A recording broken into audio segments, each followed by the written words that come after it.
ортаға бір ой қосайын. Facebook арқасында жалғыздың да үні бүгінде естіліп тұр. Біздің елде ұлттық ұранның бағыты нақтыланбай, айқындалмай тұр. Негізі ұлттық идеяға жаңалық енгізудің керегі жоқ. Өзімізде бар байырғы ата-баба өсиетін жаңғыртсақ жетеді.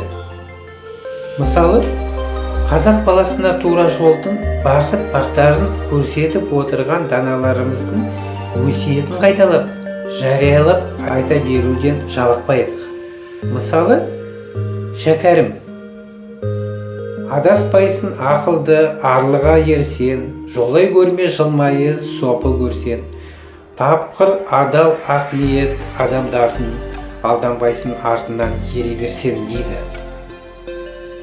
Қысқа да нұсқа формуланың бірі осы.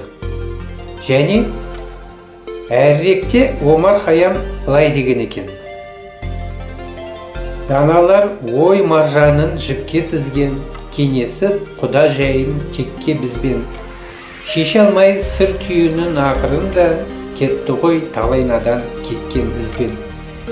Өлімді неден қорқып жатсынамын, білемін о дүниенің жақсы сырағын. Құдайдың аманатқа берген жанын өзіне мерзім жетсе тапсырамын дептіміз. Ендеше мәселені күрделендіре бермей, көрінген келімсек жат жұрттық діни догмаларды әспеттей бермей, Құдай берген ерекше қазақы рух сананы қазір тұрайық. Қазақылықта тұнып тұрған даналық бар, қалыптасқан адамгершілікке сай әдет ғұрып та бар.